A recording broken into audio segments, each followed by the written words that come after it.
Meet the editors. ചോദ്യം ഇതാണ്, ഇരുട്ടിന് ഉത്തരവാദിയില്ലേ?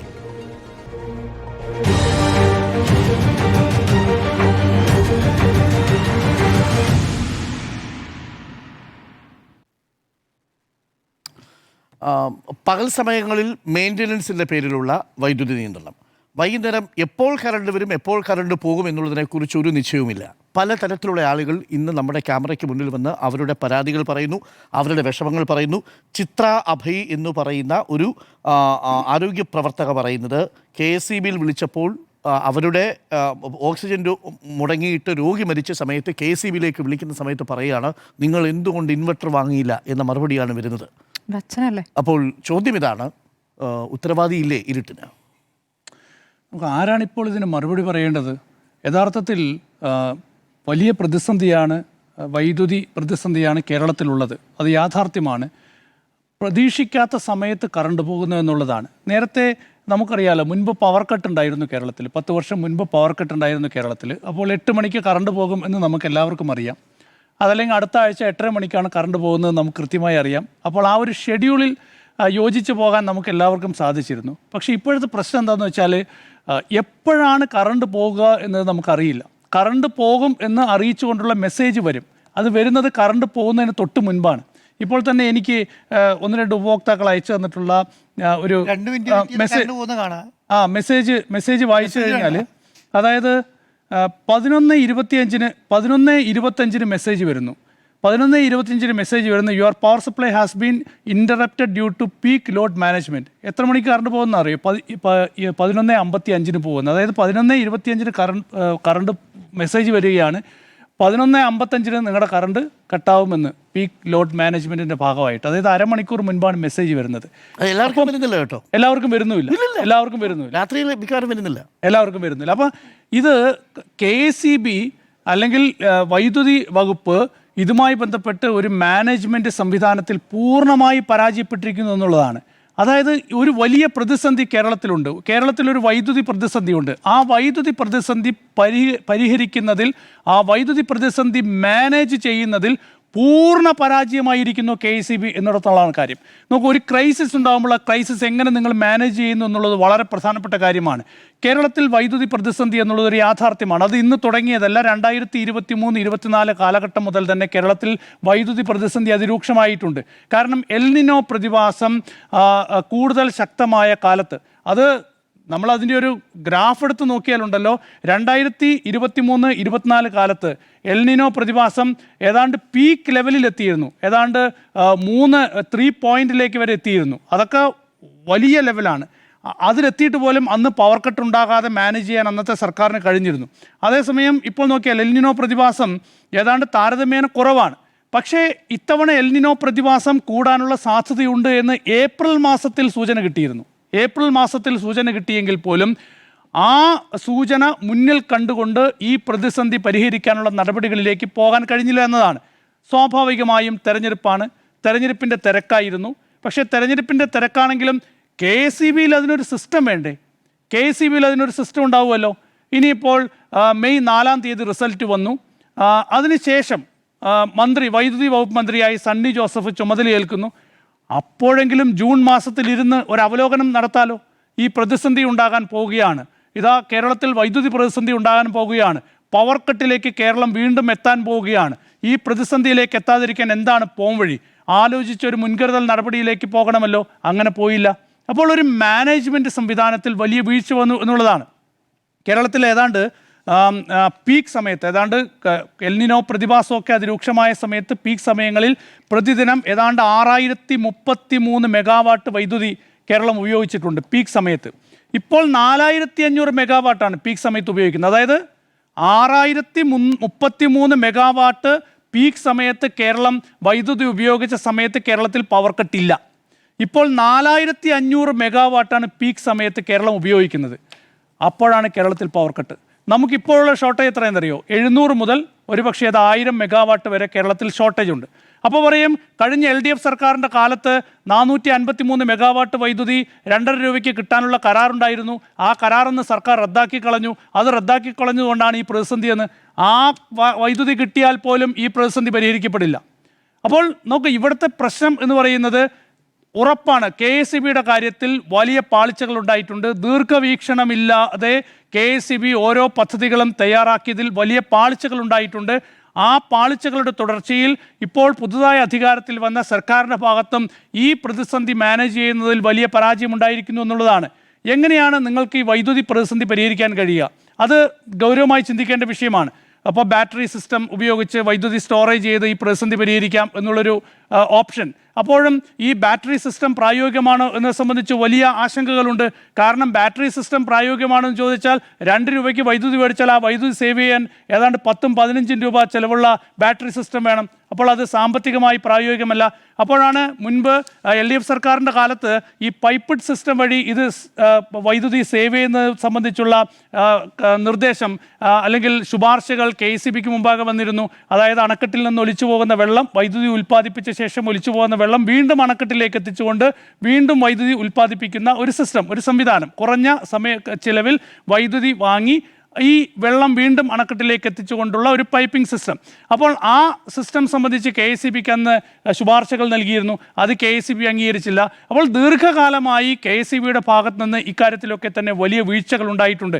അത് ഉള്ള വീഴ്ച തന്നെയാണ്, അത് പരിഹരിച്ചിട്ടില്ല. അതൊരു യാഥാർത്ഥ്യമാണ്, റിയാലിറ്റിയാണ്. ആ റിയാലിറ്റി അതുപോലെ തന്നെ തുടരുന്നുണ്ട്.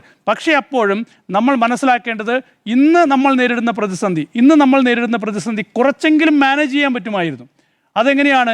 നിങ്ങൾ ഇക്കാര്യത്തിൽ ഒരു ദീർഘവീക്ഷണമുള്ള ഒരു തീരുമാനത്തിലേക്കോ ഒരു സംവിധാനത്തിലേക്കോ നിങ്ങൾക്ക് വേഗം പോകാമായിരുന്നു. ഈ പ്രതിസന്ധി ഉണ്ടാകാതെ ഇക്കാര്യം പരിഹരിക്കാനുള്ള ഒരു തീരുമാനം ഒരുപക്ഷെ ഒരു 1-2 മാസം മുമ്പ് തന്നെ ഇക്കാര്യത്തിലൊരു തീരുമാനം എടുത്തിരുന്നുവെങ്കിൽ, ഇക്കാര്യത്തിലൊരു റിവ്യൂ നടത്തിയിരുന്നുവെങ്കിൽ അത് പരിഹരിക്കാൻ കഴിയുമായിരുന്നു. അല്ലാതെ കേരളം അരമണിക്കൂറാണോ കറണ്ട് പോകുന്നത്? 1 മണിക്കൂറാണോ കറണ്ട് പോകുന്നത്? 1.5 മണിക്കൂറും അതിലും അധികം സമയമാണ് പകൽ സമയത്ത് കറണ്ട് പോകുന്നു. ഈ പ്രതിസന്ധി എവിടെയൊക്കെയാണ് എത്തുന്നത്? നമ്മളിപ്പോൾ ഒരു കറണ്ട് പോയി വീട്ടിൽ കുറച്ചു നേരം കറണ്ട് ഇല്ല എന്നുള്ളതാണ് പ്രശ്നം. മെഡിക്കൽ ഷോപ്പുകളിൽ ഇപ്പോൾ നഗരമേഖലകളിലൊക്കെയുള്ള മെഡിക്കൽ ഷോപ്പുകളിൽ നമുക്ക് ഇൻവെർട്ടർ സിസ്റ്റം ഉണ്ടാകും. അതുപോലെ തന്നെ ഈ റെഫ്രിജറേറ്ററുകൾ പ്രവർത്തിപ്പിക്കാനുള്ള മറ്റ് അഡീഷണൽ പവർ സോഴ്സുകൾ ഉണ്ടാകാം, ബാറ്ററി സോഴ്സുകൾ ഉണ്ടാകും. ഗ്രാമപ്രദേശങ്ങളിലോ പ്രാഥമിക ആരോഗ്യ കേന്ദ്രങ്ങളിൽ, അതുപോലെ തന്നെ ചെറിയ നഴ്സിംഗ് ഹോമുകളിൽ ഇവിടെയൊന്നും വൈദ്യുതി ഇല്ലാത്തതുകൊണ്ട് വലിയ പ്രതിസന്ധി നേരിടുകയാണ്. അപ്പോൾ ഈ സർക്കാർ എങ്ങനെയാണ് ഈ ഒരു സിസ്റ്റത്തെ മാനേജ് ചെയ്യുന്നത്? ആളുകൾ അറിയിക്കുന്നില്ല. ഇന്ന സമയത്ത് വൈദ്യുതി വരും, വൈദ്യുതി ഉണ്ടാകില്ല, വൈദ്യുതി പോകും, പവർ കട്ട് ഉണ്ടാകും. നിങ്ങൾ അറിയിക്കേണ്ടത് നിങ്ങളുടെ പ്രാഥമിക ഉത്തരവാദിത്വമാണ്. മുന്നറിയിപ്പില്ലാതെ വൈദ്യുതി വിച്ഛേദിക്കാൻ പാടില്ല എന്ന് ഇലക്ട്രിസിറ്റി നിയമത്തിൽ തന്നെ എഴുതി വച്ചിട്ടുണ്ട്. അപ്പോൾ ആ നിയമം പോലും കാറ്റിൽ പറത്തി, ആ നിയമം പോലും കൃത്യമായി നടപ്പാക്കാൻ കഴിയാതെ, ഈ ഒരു പ്രാഥമിക കാര്യങ്ങൾ പോലും ചെയ്യാൻ കഴിയാത്തൊരു സംവിധാനമായി കേരളത്തിലെ വൈദ്യുതി വകുപ്പ് മാറുകയാണ്. എന്തൊരു ഗുരുതരമായ അവസ്ഥയാണ്. അതുകൊണ്ട് തന്നെ ഇക്കാര്യത്തിൽ അടിയന്തരമായ തിരുത്തലുകൾ വേണം, അടിയന്തരമായ നടപടികൾ സ്വീകരിക്കണം. കേരളത്തിലെ ജനങ്ങളെ ഇരുട്ടിലാക്കുന്ന ഒരു തീരുമാനത്തിലേക്ക് ഈ സർക്കാർ പോകുന്നത് തീർത്തും അപകടകരമായ ഒരു സാഹചര്യമാണ്. മുഖ്യമന്ത്രി VD സതീശന് പോലും ഇപ്പോൾ ധൈര്യത്തോടു കൂടി രാത്രികാലങ്ങളിൽ പ്രസംഗിക്കാൻ കഴിയുന്നില്ല. വൈകുന്നേരങ്ങളിൽ സന്ധ്യയായാൽ പരിപാടിക്കിടയിൽ കറണ്ട് പോകുന്നൊരവസ്ഥയാണ്. എപ്പോൾ കറണ്ട് പോകുമെന്നറിയാത്തൊരു സാഹചര്യത്തിലേക്ക് കാര്യങ്ങൾ പോകുന്നു എന്നുള്ളതാണ്. സാധാരണക്കാർ വലിയ പ്രതിസന്ധിയിലാണ്, വലിയ ബുദ്ധിമുട്ടിലാണ്. പണമുള്ളവന് ഇൻവെർട്ടർ മേടിച്ചു വെച്ച് ബാറ്ററി സ്റ്റോറേജ് ഒക്കെ വെച്ച് കറണ്ടില്ലാത്ത സമയത്ത് വൈദ്യുതി ഉപയോഗിക്കാം. പക്ഷേ പണമില്ലാത്തവൻ എന്ത് ചെയ്യും? സാധാരണക്കാരൻ എന്ത് ചെയ്യും? ഇതൊക്കെ പറഞ്ഞുകൊണ്ടാണല്ലോ ഇവിടെ വോട്ട് വാങ്ങി വിജയിച്ച് അധികാരത്തിലെത്തിയത്. ഇതൊക്കെ പറഞ്ഞുകൊണ്ടാണല്ലോ ഈ കേരളത്തിൽ വലിയ പ്രതിസന്ധിയാണെന്ന് പറഞ്ഞുകൊണ്ടാണല്ലോ വോട്ട് വാങ്ങി അധികാരത്തിലെത്തിയത്. എന്താണ് കേരളത്തിലെ ജനങ്ങളോട് പറയാനുള്ള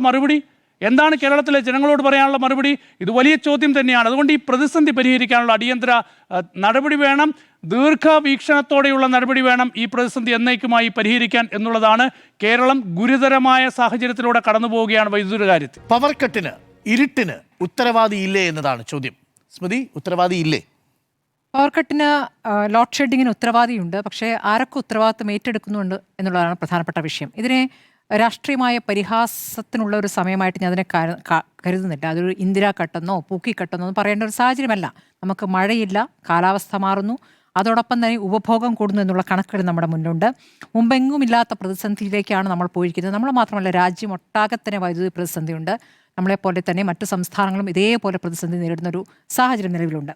അപ്പോൾ 70 ദശലക്ഷം യൂണിറ്റാണ് കഴിഞ്ഞ വർഷങ്ങളിൽ കേരളം ഉപയോഗിച്ചിരുന്നത്. അതിപ്പോൾ 75-80 ദശലക്ഷം യൂണിറ്റ് വരെ തടസ്സമില്ലാതെ വിതരണം ചെയ്യാൻ ഇപ്പോഴും സാധിക്കുമെന്ന് പറയുന്നു. ഇത് പറഞ്ഞിട്ടുള്ളത് KSEB ചെയർമാൻ MG രാജമാണിക്യമാണ്. പക്ഷേ ഇപ്പോൾ ഉപഭോഗം 90 ദശലക്ഷമായിരിക്കുന്നു എന്നുള്ളതാണ്. അപ്പോൾ ഈ അധികമായി വേണ്ടിവരുന്ന വൈദ്യുതി പുറത്തുനിന്നും വാങ്ങിക്കാൻ പറ്റാത്ത സാഹചര്യം എന്തുകൊണ്ട് വാങ്ങുന്നില്ല എന്ന ചോദ്യമാണല്ലോ നമ്മൾ ഉന്നയിക്കുന്നത്. വാങ്ങാൻ എത്ര പൈസ കൊടുത്താലും കിട്ടാനില്ല എന്നൊരു സാഹചര്യം കൂടി നിൽക്കുന്നത് വലിയ പ്രതിസന്ധിയാണ്. അപ്പോൾ കഴിഞ്ഞ ദിവസം വൈദ്യുതി എക്സ്ചേഞ്ചിൽ നിന്നും 4000 മെഗാവാട്ട് ആവശ്യപ്പെട്ടെങ്കിലും കിട്ടിയത് വെറും 100 മെഗാവാട്ടിൽ താഴെ മാത്രമാണെന്ന് പറയുന്നു. മാത്രമല്ല മഴയുടെ അളവ് കഴിഞ്ഞ വർഷം ഇതേ കാലയളവിൽ 47 മുതൽ 59% ഡാമുകളിലെ ജലനിരപ്പുള്ളത് വെറും 21%. കാലവർഷം ഉണ്ടായിട്ടേയില്ല. നമുക്ക് ഡാമുകളിൽ വെള്ളമില്ലാത്ത വല്ലാത്തൊരു സാഹചര്യം നിലനിൽക്കുന്നു എന്നുള്ളതാണ്. നമ്മൾ ഇതേ വൈദ്യുതി പ്രതിസന്ധി കുറച്ച് മാസങ്ങൾക്ക് മുമ്പ് ചർച്ച ചെയ്തിരുന്നു.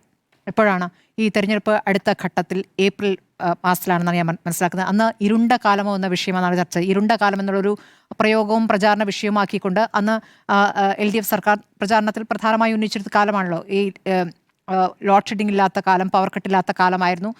ഒരു ജനറേഷന് എന്താണ് പവർ കട്ടെന്ന് അറിയില്ല എന്ന രൂപത്തിലൊക്കെ അത് വലിയ രൂപത്തിൽ അവതരിപ്പിച്ചിരുന്നു. പക്ഷേ അത് അവതരിപ്പിക്കുകയൊക്കെ ചെയ്ത് അത് പ്രചാരണത്തിലേക്കൊക്കെ കൊണ്ടുവന്ന് തിരഞ്ഞെടുപ്പിന് തൊട്ട് മുന്നത്തെ സമയങ്ങളിൽ പെട്ടെന്ന് ലോഡ് ഷെഡിംഗ് വേണ്ടി വന്നു. അന്ന് കൃഷ്ണൻകുട്ടിക്ക് അത് വിശദീകരിക്കാൻ പറ്റിയില്ല. ആ സമയത്ത് നമ്മൾ ഈ വിഷയം ചർച്ച ചെയ്തിരുന്നു. യഥാർത്ഥത്തിൽ എന്താണ് സംഭവിച്ചിരിക്കുന്നത്? നേരത്തെ ഈ ആര്യാടൻ ഒപ്പിട്ട കരാർ, ആ ഒപ്പിട്ട കരാർ എന്നുള്ളത് 25 വർഷത്തേക്കായിരുന്നു. നേരത്തെ സുനിൽ പറഞ്ഞ പോലെ ആ കരാർ ഉണ്ടായിരുന്നെങ്കിലും ഇപ്പോൾ പ്രതിസന്ധി ഉണ്ടാകുമായിരിക്കാം. അത് ശരിയാണ്. കാലം മാറുന്നതിനനുസരിച്ച് നമ്മുടെ ഉപഭോഗം കൂടുന്നതിനനുസരിച്ചുള്ള പ്രതിസന്ധി അവിടെ നിൽക്കുന്നു. പക്ഷേ അപ്പോഴും കുറച്ചൊരു ആശ്വാസം ഉണ്ടാകുമായിരുന്നല്ലോ. ആ 25 വർഷത്തേക്കുള്ള കരാറിൽ വെറും 4 രൂപ 29 പൈസയായിരുന്നു. അപ്പോൾ ഇതിൽ റെഗുലേറ്ററി കമ്മീഷനും പ്രധാനപ്പെട്ട റോളുണ്ട്. റെഗുലേറ്ററി കമ്മീഷൻ പ്രധാനപ്പെട്ട റോളുണ്ട്. കമ്മീഷൻ അത് റദ്ദാക്കുന്നു. അത് കഴിഞ്ഞിട്ട് പ്രതിസന്ധി വന്ന ഘട്ടത്തിൽ വീണ്ടും സർക്കാർ കമ്മീഷനെ സമീപിക്കുമ്പോൾ കമ്മീഷൻ പറയാം എന്നാൽ പിന്നെ ആ പൈസയ്ക്ക് തന്നെ വാങ്ങുന്നു. അപ്പോഴേക്ക് പിന്നെ അവർ തരുന്നില്ല. ആ സാഹചര്യത്തിലേക്ക് വന്നു. ആ ഒരു പ്രതിസന്ധി അവിടെയുണ്ട്. അപ്പോൾ കൂടിയ വിലയ്ക്ക് വാങ്ങേണ്ട ഒരു അവസ്ഥയിലേക്ക് എത്തിച്ചതിൽ ഒരു പ്രധാനപ്പെട്ട റോള് റെഗുലേറ്ററി കമ്മീഷനുണ്ടായിരുന്നു എന്നുള്ളതാണ്. പിന്നീട് ഇടത് സർക്കാർ വന്ന ഘട്ടത്തിൽ പിണറായി സർക്കാർ വന്നപ്പോൾ എന്ത് ചെയ്തു എന്ന് ചോദിക്കുമ്പോൾ ചില പ്രോജക്റ്റുകൾ കൊണ്ടുവന്നിട്ടുണ്ട്. സോളാർ ഉൽപ്പാദനം വലിയ രീതിയിൽ തുടങ്ങിയിട്ടുണ്ട്.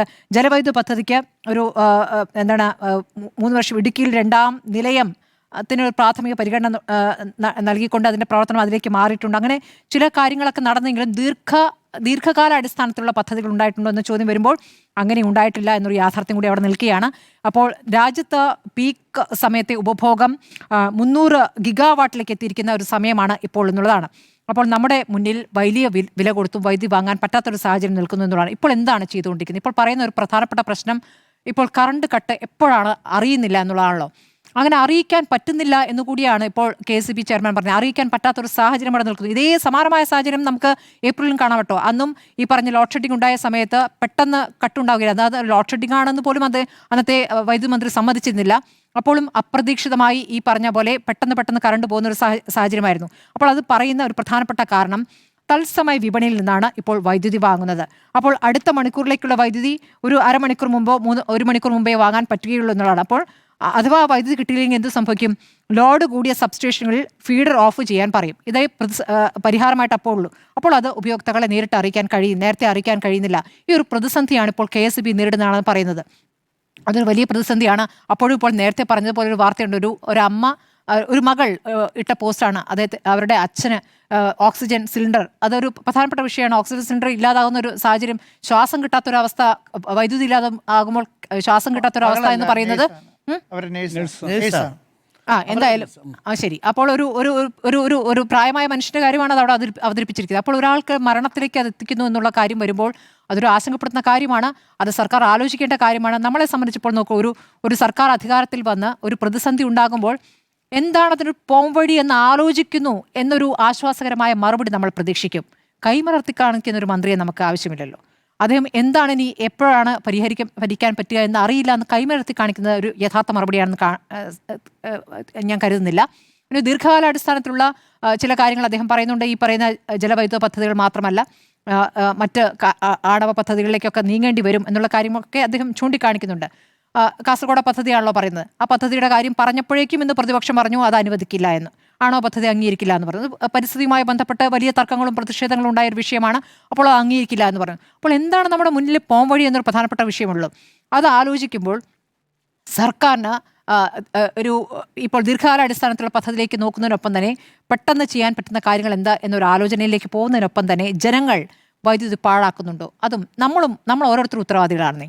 ഒരിടത്ത് ആവശ്യമില്ലാതെ ഫാൻ കറങ്ങുന്നു, ഒരാവശ്യമില്ലാതെ ലൈറ്റ് ഇടുന്നു, പകൽ സമയത്ത് ലൈറ്റും ഫാനും ഇട്ട് പോകുന്നു, AC നിരന്തരം ഉപയോഗിക്കുന്ന സാഹചര്യം, വീടുകളിൽ AC ഒക്കെ ഉപയോഗിക്കുന്നതിലൊരു കൃത്യമായ സമയക്രമം പാലിച്ചാൽ തന്നെ ഇപ്പോഴുള്ള പ്രതിസന്ധി ഒഴിവാക്കാമെന്ന് കൂടി KSB പറയുന്നുണ്ട്. KSBയെ ഞാൻ പൂർണ്ണമായി കുറ്റപ്പെടുത്താൻ തയ്യാറല്ല കേട്ടോ. അപ്പോൾ നമുക്ക് ഒരു മരം വീണ് കറണ്ട് പോകുന്ന സമയത്തൊക്കെ പെട്ടെന്ന് വിളിച്ചാൽ ഇപ്പോൾ പണ്ടത്തെ പോലെ ഒന്നുമില്ല, വേഗം വന്ന് ശരിയാക്കും. അത് ഈ നിമിഷം തുടങ്ങിയതല്ല കേട്ടോ ഞാൻ പറഞ്ഞത്. ഈ 10 വർഷത്തിലൊക്കെ ഉണ്ടായ സാഹചര്യം ഞാൻ പറഞ്ഞത്. KSB ജീവനക്കാർ ഏത് പാതിരാത്രി വിളിച്ചാലും പെട്ടെന്ന് വന്ന് ശരിയാക്കുന്ന ഒരു സാഹചര്യം നമ്മുടെ മുന്നിലുണ്ട്. അത് മുൻകാലങ്ങളിൽ അങ്ങനെ എല്ലായിരുന്നു എന്നുള്ള യാഥാർത്ഥ്യം നമ്മുടെ മുന്നിലുണ്ട്. അപ്പോൾ ആ തരത്തിൽ KSB ജീവനക്കാരൊക്കെ പൂർണ്ണമായും ജനങ്ങളോട് ഉത്തരവാദിത്വത്തോടുകൂടി പെരുമാറുന്നുണ്ട്. പക്ഷേ ആത്യന്തികമായി ഈ പ്രശ്നം വരുമ്പോൾ നമ്മളും സമാനമായ ഉത്തരവാദിത്വം, നമ്മൾ യഥാർത്ഥത്തിൽ എല്ലാ ദിവസവും ഒരു കാർഡ് കൊടുക്കുന്നതല്ലാതെ എങ്ങനെ വൈദ്യുതി പാഴാക്കാതിരിക്കാം എന്നുള്ള കാര്യത്തിൽ ജനങ്ങളെ ആ സമയത്ത് ഓർമ്മിപ്പിക്കാൻ വേണ്ടി നമ്മളും കൃത്യമായ വാർത്തകൾക്കിടയിൽ ആ ഒരു കാർഡ് കൊടുക്കുന്നത് നന്നായിരിക്കും ഞാൻ കരുതുന്നു. 2016 അന്നത്തെ റിപ്പോർട്ടർ കൊടുത്തത് 10 വർഷം കൊടുത്തിട്ടില്ല, തപ്പിയെടുക്കുക. അല്ല, 10 വർഷത്തെ കാര്യമാണല്ലോ ഇപ്പോൾ ഞാൻ പറഞ്ഞത്. ഈ 10 വർഷത്തിന്റെ അവസാനത്തെ സമയത്ത് എന്ത് സംഭവിച്ചു എന്നുള്ള കാര്യം കൂടിയാണല്ലോ. കുറെ കൂടിയ വിലയ്ക്ക് വൈദ്യുതി വാങ്ങിക്കൊണ്ടാണ് ആ പ്രതിസന്ധി. ജനങ്ങളും സഹകരിക്കണമെന്ന് K. കൃഷ്ണൻകുട്ടി ഇടയ്ക്ക് പറഞ്ഞപ്പോൾ നമുക്ക് ആ കാർഡ് കൊടുക്കായിരുന്നു കേട്ടോ. അന്നേരം തപ്പിയെടുത്തിരുന്നെങ്കിൽ KSBയുടെ ഗതി നമുക്കിപ്പോൾ വരില്ലായിരുന്നു. ഒരു മിനിറ്റ്, അന്ന് കട്ടാണ്. നോക്ക്, ഇത് തർക്കിക്കാനുള്ള വിഷയമല്ല. ഒരു മിനിറ്റ് പ്ലീസ്, സീരിയസ് ആയ ഒരു കാര്യം ഞാൻ പറഞ്ഞു പൂർത്തിയാക്കട്ടെ. അങ്ങ് തർക്കിച്ചോളൂ. കൃഷ്ണൻകുട്ടിയുടെ കാലത്ത്, അതായത് തെരഞ്ഞെടുപ്പിന്റെ സമയത്ത് ആണല്ലോ ഈ പീക്കായിട്ട് വരുന്നത്. തെരഞ്ഞെടുപ്പിന് കഴിയുന്ന ആ സമയത്താണ്. അത് എന്താണ് വൈദ്യുതി പ്രതിസന്ധിയുടെ കാരണം? എന്താണ്? പശ്ചിമേഷ്യയിലെ യുദ്ധത്തിന് ശേഷം ഇലക്ട്രോണിക് ഗാഡ്ജറ്റുകൾ കൂടുതലായി ഉപയോഗിച്ചു. അന്ന് എത്ര വരെ ഉപയോഗിച്ചു? 6056 ദശലക്ഷം യൂണിറ്റ് വരെ വന്നു. ഇപ്പൊ എത്രയുള്ളത്? 4038. യുദ്ധത്തിന്റെ സാഹചര്യം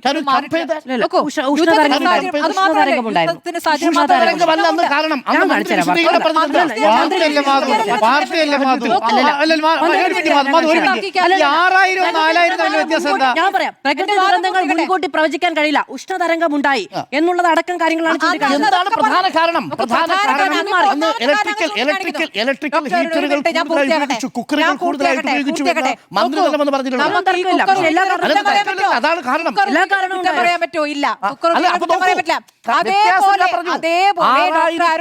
അതേപോലെ ഇവിടെ AC ഉപയോഗം ഇപ്പോൾ കൂടുന്നുണ്ട്. AC വേണം. AC ഉള്ളവരല്ല എല്ലാ ജനങ്ങളും എന്നറിയാം. പക്ഷേ അതിന്റെ ഉപഭോഗം കൂടിയിരിക്കുന്നു യാഥാർത്ഥ്യം നമ്മുടെ മുന്നിലുണ്ട്. അല്പമെങ്കിലും ഈ കറണ്ട് ചാർജ് കൊടുക്കാൻ കഴിവുള്ള എല്ലാവരും AC വീടുകളിൽ വെക്കുന്നുണ്ടെന്നുള്ള നമ്മുടെ മുന്നിലുള്ള യാഥാർത്ഥ്യമാണെന്നേ. അത് ഒരു പ്രധാനപ്പെട്ട കാര്യമായി അവിടെ നിൽക്കുന്നു. അപ്പോൾ ഈ സ്മൃതിയുടെ ഒരു കാര്യം പറയുന്ന ഇടയ്ക്ക് ചോദിച്ചോട്ടെ, ഈ 4500 മെഗാവാട്ട് 4830 മെഗാവാട്ടിനകത്ത് ഇപ്പം ആവശ്യമുള്ള സമയത്ത് നിങ്ങൾ കട്ടുകൊണ്ടിരുന്നു എന്ന് വെക്കുക. 6000-ലധികം മെഗാവാട്ട് ആവശ്യമുള്ള സമയത്ത് കട്ടില്ല. അത് തമ്മിൽ അതെങ്ങനെ കുറയ്ക്കാൻ പറ്റും? പെർ ഡേ പറയുമ്പോൾ പിന്നെ കുറയ്ക്കണം എന്ന് പറയുന്നത് 3000. അങ്ങനെയല്ല നിങ്ങൾ പറയുമ്പോൾ പറഞ്ഞു കംപ്ലീറ്റ് ചെയ്യട്ടെ. ഇനിയിപ്പോ എന്താണ് നിങ്ങൾ 3000-ലേക്ക് കൊണ്ടുവരണമെന്നാണോ പറയുന്നത്? കേൾക്കൂ, ഇപ്പോൾ കൂടിയ വിലയ്ക്കും കിട്ടാനില്ലെന്നേ. കിട്ടാനുണ്ട്. പവർ എക്സ്ചേഞ്ചിൽ ഇന്നത്തെ നോക്കൂ, എത്ര സർപ്ലസ് കൊടുത്തിട്ടുണ്ട്. രാജമാണിക്ക് പറയുന്നുണ്ട് അങ്ങനെയല്ല. രാജമാണിക്ക് പറയുന്നത് കൂടുതൽ വിലയ്ക്ക് വൈദ്യുതി വാങ്ങണമെന്നാണോ നിങ്ങൾ പറയുന്നത് ചോദിക്കുന്നത്? എന്റെ പ്രിയപ്പെട്ട സ്മൃതി, ഇതാ നമ്മൾ ഈ സംസാരിക്കുന്ന നിമിഷം വരെ ജാർഖണ്ഡുമായിട്ട്, ഹിമാചൽ പ്രദേശുമായിട്ട്, നോർത്ത് ഈസ്റ്റിലെ ഏതെങ്കിലും സ്റ്റേറ്റുമായിട്ട് പവർ എക്സ്ചേഞ്ചിൽ നിന്ന് അവർക്ക് മിച്ചമുള്ള വൈദ്യുതി നമുക്ക് തരണമെന്ന് പറഞ്ഞ് നമ്മുടെ വൈദ്യുതി വകുപ്പ് മന്ത്രി ഒരു ചർച്ച നടത്തിയിട്ടുണ്ടോ? ഒരു മിനിറ്റ്. അതാണ് കാരണം. നിങ്ങൾ ഈ 2 മാസത്തെ കാര്യമാണ് ഇതിന്റെ ഒരു പ്രതിസന്ധി എന്ന രൂപത്തിൽ ഇതിനെ കാണരുത് ദയവേത്. പറയാൻ സമ്മതിക്കുന്നില്ല. പറയാനില്ല. ആയിക്കോട്ടെ, ശരി. സർക്കാർ വരുമല്ലോ, അവിടെ പറയാലോ. അപ്പൊ ആ സമയത്ത് പറയാലോ. ഞാൻ പറഞ്ഞു പൂർത്തിയാക്കട്ടെ. ഇപ്പോൾ ഈ ഏപ്രിൽ നടന്ന പ്രതിസന്ധി നമ്മുടെ മുന്നിലുണ്ട്. അത് ഞാൻ പറഞ്ഞു. ഞാനിപ്പോൾ സർക്കാരുകളെ കുറ്റപ്പെടുത്തുക എന്ന രൂപത്തിൽ ഞാൻ എല്ലാ സർക്കാരുകൾക്കും ഉത്തരവാദിത്തമുള്ള കാര്യത്തിൽ തന്നെയാണ് ഞാൻ പറയുന്നത്. നേരത്തെ മഴക്കാലത്ത് തിരികെ നൽകാമെന്ന് പറഞ്ഞുകൊണ്ട് നമ്മൾ അങ്ങോട്ടും ഇങ്ങോട്ടും ബാർട്ടർ സമ്പ്രദായത്തിൽ വൈദ്യുതി വാങ്ങുന്ന ഒരു പരിപാടി ഉണ്ടായിരുന്നു. മധ്യപ്രദേശിൽ നിന്നും പഞ്ചാബിൽ നിന്നൊക്കെ ആ രൂപത്തിൽ വാങ്ങിയിരുന്നു. അത് കഴിഞ്ഞ് മഴക്കാലത്ത് തിരിച്ചു കൊടുക്കാമെന്ന് പറയും. പക്ഷേ ആ മഴക്കാലം ഉണ്ടായില്ല. അങ്ങനെ തിരിച്ചു കൊടുക്കാൻ പറ്റാത്ത ഒരു സാഹചര്യം നമ്മുടെ മുന്നിലുണ്ടായിരുന്നു. അങ്ങനെ ആ ഒരു കരാർ അവിടെ അവസാനിക്കപ്പെടുന്ന ഒരു സാഹചര്യം ഉണ്ടായിരുന്നു. ദീർഘകാല കരാറുകൾ നടപ്പാക്കാൻ പറ്റാത്ത ഒരു സാഹചര്യം അവിടെ നിന്നു. KSB വിളിച്ച ഉയർന്ന ടെൻഡറിലേക്ക് വാങ്ങാൻ ഇല്ലാത്ത സാഹചര്യം വന്നിരുന്നു. നമ്മളുടെ കഴിഞ്ഞ സർക്കാരിൻ്റെ കാലത്ത് സോളാർ ഉൽപ്പാദനം കൂടി എന്ന് പറയുന്നുണ്ടല്ലോ. സോളാർ ഉൽപ്പാദനം കൂടുമ്പോൾ പകൽ KSBക്ക് കിട്ടുന്ന വൈദ്യുതി ഉപയോഗിക്കാൻ ആകാതെ വരുന്നൊരു പ്രതിസന്ധിയുണ്ട്. അപ്പോഴാണ് ഈ പറയുന്ന ശേഖരിക്കൽ, ഈ ബാറ്ററി സ്റ്റോറേജിനുള്ള സംവിധാനം ഒരുക്കണമെന്നുള്ളത്. അത് ഒരുക്കിയിരുന്നില്ല. അത് ഒരുക്കിയിരുന്നെങ്കിൽ ഈ പ്രതിസന്ധി ഒഴിവാക്കാമായിരുന്നു. 60 ലക്ഷം മുതൽ 1 കോടി യൂണിറ്റ് വരെ സറണ്ടർ ചെയ്യേണ്ടി വരുന്ന ഒരു സാഹചര്യം വന്നു. അവിടുത്തെ അതൊരു പ്രശ്നം പ്രതിസന്ധിയാണ്. അവിടുത്തെ നോക്ക്, പ്രശ്നം ഇതെല്ലാം കൂടി വൈദ്യുതി ചേർന്നിട്ടൊക്കെയാണ് പരിഹാരം 2 ഉണ്ടാവുക. രൂപയ്ക്ക് വാങ്ങുന്ന വൈദ്യുതി സ്റ്റോർ ചെയ്ത് വെക്കാൻ 10 മുതൽ 15 രൂപ വരെ ചിലവാക്കണം ഒരു യൂണിറ്റിന് ബാറ്ററിയിൽ. അപ്പോൾ വൈദ്യുതി കൂടുതൽ പൈസ കൊടുത്ത് വാങ്ങുന്നതാണോ ലാഭം, ബാറ്ററി സിസ്റ്റം ഉണ്ടാക്കുന്നത്? അപ്പൊ പിന്നെ എന്തിനാണ് അങ്ങനെ ഒരു പദ്ധതിയിലേക്ക് ആലോചിച്ച് പോയത്? അല്ല, അങ്ങനെ ഒരു പദ്ധതി സോളാർ ഉത്പാദനം എന്തിനാണ് കൂട്ടിയത്? അല്ല, അതുകൊണ്ടാണല്ലോ കണക്കിലേക്ക് പോകാഞ്ഞതും മറ്റു വഴി തേടിയിട്ടാണല്ലോ. പക്ഷെ നോക്കൂ, നിലവിലത്തെ സാഹചര്യത്തിൽ ഇനി അത് വേണ്ടി വരും. കാര്യം ഇപ്പൊ 10 രൂപയ്ക്ക് കേരളം വാങ്ങാമെന്നാ പറയുന്നത്. അരുൺ സാറേ, ഒരു കാര്യം പറയട്ടെ. നിൽക്കുന്നു. അരുൺ സാറേ, ഈ അരമണിക്കൂർ വൈദ്യുതി നിയന്ത്രണം വരുത്തണോ അല്ലെങ്കിൽ ഇരട്ടിയിലധികം രൂപ നൽകി വൈദ്യുതി വാങ്ങണോ എന്നതാണ് സംസ്ഥാനം നേരിടുന്ന ഏറ്റവും വലിയ പ്രതിസന്ധി എന്ന് പറയുക. ഈ കൃഷ്ണൻകുടീന്റെ സമയത്ത് ഇരട്ടിയിലധികം രൂപ കൊടുത്ത് വൈദ്യുതി വാങ്ങിയിട്ടുണ്ടെന്ന് അങ്ങനെയാണ് കൃഷ്ണൻകുട്ടിയുടെ കാലം തന്നെ പറയാം. കൃഷ്ണൻകുട്ടിയുടെ കാലം തന്നെ 2025 ജൂലൈയിൽ സോളാർ എനർജി കോർപ്പറേഷനുമായി ഈ ബസ് സംബന്ധിച്ച് കരാർ ഒപ്പിടുകയും ചെയ്തിരുന്നു. 15 മാസമാണ് നിർമ്മാണ കാലാവധി ഇരുന്നത്. അപേക്ഷ നൽകി ഏപ്രിൽ 21-നാണ്. അപ്പോൾ അതുവരെയുള്ള വിവരങ്ങൾ തേടിയിട്ടും നൽകിയില്ല എന്ന് കമ്മീഷൻ പറയുകയാണ്. അപ്പോൾ എന്തിനാണ് പിന്നെ ഇങ്ങനെ ഒരു കരാർ ഒപ്പിട്ടത്? അപ്പൊ ഇതിൽ എല്ലാ ഭാഗത്തു നിന്നുള്ള പിഴവുണ്ട്. സർക്കാരിന്റെ പിഴവുണ്ട്, റെഗുലേറ്ററി കമ്മീഷന്റെ പിഴവുണ്ട്. അതിലപ്പുറം ജനങ്ങളുടെ ഭാഗത്തുള്ള ഈ സഹകരണം ഇതങ്ങ് തന്നോളും, ഇതങ്ങ് കിട്ടിക്കോളും എന്ന രൂപത്തിലുള്ള ഉത്തരവാദിത്തമില്ലായ്മ നമ്മുടെ ഭാഗത്തും ഉണ്ടാകുന്നുണ്ട്. അതും പരിശോധിക്കേണ്ടതുണ്ട്. അങ്ങനെ കൂട്ടായ ശ്രമത്തിലൂടെ മാത്രമേ ഈ പ്രതിസന്ധി ഘട്ടത്തെ നമുക്ക് തരണം ചെയ്യാൻ പറ്റൂ. അതല്ലാതെ മൺമറഞ്ഞു പോയ നേതാക്കളുടെ പേരൊക്കെ പറഞ്ഞുകൊണ്ട് പരിഹസിക്കുന്ന ഒരു രീതി അത് ശരിയായ രീതിയാണെന്ന് എനിക്ക് തോന്നുന്നില്ല. ഇതിൽ മന്ത്രിയും കുറച്ചുകൂടി ഉത്തരവാദിത്തോടു കൂടി എപ്പോൾ പരിഹരിക്കാനാകും, എന്താണ് ഇപ്പോൾ ഷോർട്ട് ടേം പരിഹാരം എന്നുള്ള കാര്യത്തിൽ കൂടി ഒരു മറുപടി സർക്കാരിൽ നിന്ന് വേണ്ടതാണ് എന്നുള്ളതാണ്. ഇതിൽ ഉത്തരവാദിയില്ല എന്ന് ചോദിച്ചാൽ ഉത്തരവാദിയുണ്ട്, പക്ഷേ ഉത്തരവാദിത്വം ആരും ഏറ്റെടുക്കുന്നില്ല എന്നുള്ളതാണ് നമ്മുടെ മുന്നിൽ. പക്ഷെ നമ്മൾ ചോദിക്കുന്ന സ്ട്രെയിറ്റ് ചോദ്യത്തിന് ഉത്തരം കിട്ടുന്നില്ല സ്മൃതി. 6033 ദശലക്ഷം മെഗാവാട്ട് വൈദ്യുതി ആവശ്യമുണ്ടായിരുന്ന സമയത്ത് അന്ന് ഇതേപോലെ പീക്ക് അവേഴ്സിൽ വലിയ രീതിയിൽ ലോഡ് ഷെഡിങ്ങോ പവർ കട്ടോ ഇല്ല. ഇപ്പോൾ 2000 മെഗാവാട്ട് കുറവുള്ളപ്പോൾ ലോഡ് ഷെഡിങ് ഉണ്ടാകുന്നു. എന്താ കാരണം? കാര്യം പറഞ്ഞില്ലേ, പുറത്തുനിന്ന് കിട്ടാനില്ല എന്ന് പറഞ്ഞില്ലേ? പുറത്തുനിന്ന് കിട്ടാനുണ്ട്. കർണാടക ഇന്നലെ പറഞ്ഞാൽ കൊടുത്തത് എത്രയെന്നറിയാമോ? പീക്ക് അവേഴ്സിൽ 9 രൂപ 15 പൈസയ്ക്ക് കൊടുത്തിട്ടുണ്ട്. നോക്കിയാൽ മതി. കർണാടക ഭരിക്കുന്ന കോൺഗ്രസ് സർക്കാരാ. സംസാരിച്ചോ വൈദ്യുതി മന്ത്രി? കർണാടക പവർ എക്സ്ചേഞ്ചിൽ നിന്ന് വൈദ്യുതി മന്ത്രി ചെയ്യുന്ന എല്ലാ കാര്യങ്ങളും ഈ വൈദ്യുതി മന്ത്രിക്ക് പണി എന്താ സ്മൃതി? എന്നോട് എന്തിനാ ചോദിക്കുന്നത്? ഞാനെന്താ ആദ്യം പറഞ്ഞത്? കൈ മലർത്തുന്ന ഒരു മന്ത്രിയല്ല വേണ്ടത് ഞാൻ പറഞ്ഞില്ലേ? ശരി, ഇരുട്ടിന് ഉത്തരവാദിയില്ലേ എന്നതാണ് ചോദ്യം. മധു? ഉത്തരവാദി ഉണ്ടാവേണ്ടതാണ് അരുൺ സാർ, ഉത്തരവാദി ഉണ്ടാവേണ്ടതാണ്. കാരണം ഇവിടെ ഈ ഭരിക്കാനും അല്ലെങ്കിൽ ഭരണം നിർവഹണത്തിനും വേണ്ടിയിട്ടാണ് നമ്മൾ മന്ത്രിമാരെ, അതിനപ്പുറത്ത് ഉദ്യോഗസ്ഥരെയൊക്കെ, KCBയിലെ ഉദ്യോഗസ്ഥരൊക്കെ നല്ല രീതിയിൽ ശമ്പളം മേടിക്കുന്നവരാണ്. അപ്പോൾ എന്നിട്ട് നേരത്തെ നമ്മൾ ഡെസ്കിൽ നിന്ന് സംസാരിച്ചപ്പോൾ പറഞ്ഞു, ആളുകൾക്ക് ഇത്രയും ആവശ്യമുള്ള ഒരു ഡിമാൻഡുള്ള ഒരു പ്രോഡക്റ്റ് വിറ്റഴിക്കാണല്ലോ ചെയ്യുന്നത്. വിറ്റഴിച്ചിട്ട് പോലും KCB എല്ലാ കാലത്തും നഷ്ടത്തിലാണ്. അത്രയധികം സർവീസും സാലറിയും ഒക്കെ കൊടുക്കുന്ന ആളുകൾക്കാണ് സർക്കാരുകളെ മാറിയിട്ടുള്ളൂ. LDF സർക്കാർ പോവുകയും UDF സർക്കാർ വരികയും ചെയ്തു. ഇതിനപ്പുറത്ത് ആ സംവിധാനം അവിടെ നിൽക്കുന്നുണ്ട്. അപ്പോൾ ഈ രാഷ്ട്രീയ വിവാദങ്ങൾക്കിടയിൽ തടി കേടാകാതെയും ഈ പറയുന്ന ഇമേജ് കേടാകാതെയും നിൽക്കുന്ന ഒരു സംവിധാനം KSEB എന്ന പേരിൽ അവിടെ നിലനിൽക്കുന്നുണ്ട്. അവർക്ക് അവരുടെ ജോലി ചെയ്യാനുള്ള വിഘാതം എന്തായിരുന്നു എന്നൊരു ചോദ്യമുണ്ട്. ഇവിടെ ഇപ്പം ഏപ്രിൽ മാസത്തിലാണ് കറണ്ട് കട്ട് തുടങ്ങിയത്. ഇപ്പോൾ നമുക്ക് ഓർമ്മയുണ്ട്, ആ തെരഞ്ഞെടുപ്പിൻ്റെ സമയത്ത് ഇരുണ്ട കാലം എന്ന പേരിൽ ഒരു വലിയ പ്രചാരണം ഇടത് പ്രചാരണ വിഭാഗത്തിൽ നിന്നുണ്ടായി. അതായത് ഉമ്മൻചാണ്ടി സർക്കാരിൻ്റെ കാലത്ത് കറണ്ട് കട്ട് ഉണ്ടായിരുന്നു. ഇപ്പോൾ കഴിഞ്ഞ 10 വർഷമായി കറണ്ട് കട്ടില്ല. അത് സത്യമായിരുന്നു. 4 മണിക്കൂറോളം പവർ കട്ട് ഉണ്ടായിരുന്നു എന്നൊക്കെയാണ് അന്ന് വൈദ്യുതി വകുപ്പ് മന്ത്രി തന്നെ പറഞ്ഞത് എന്നാണ് എൻ്റെ ഓർമ്മ. ഉമ്മൻചാണ്ടി സർക്കാരിൻ്റെ കാലത്ത് ഉണ്ടായിരുന്നു എന്ന് K. കൃഷ്ണൻകുട്ടി അടക്കം പറഞ്ഞു എന്നുള്ളതാണ് എൻ്റെ ഓർമ്മ. അപ്പോൾ 10 വർഷം അങ്ങനെ ഒരു വലിയ ഈ 10 വയസ്സുള്ളൊരു കുഞ്ഞിന് കറണ്ട് കട്ട് എന്താണെന്ന് ചോദിച്ചാൽ അറിയില്ല എന്നൊക്കെ നമ്മുടെയൊക്കെ ചർച്ചകളിൽ ഇരുന്ന് വലിയ അഭിമാനത്തോടു കൂടി പറഞ്ഞ നേതാക്കളൊക്കെ ഉണ്ട്. പക്ഷേ ആ സർക്കാരിൻ്റെ അവസാന കാലത്ത് കറണ്ട് കട്ട് ഉണ്ടാകേണ്ടി വന്നു.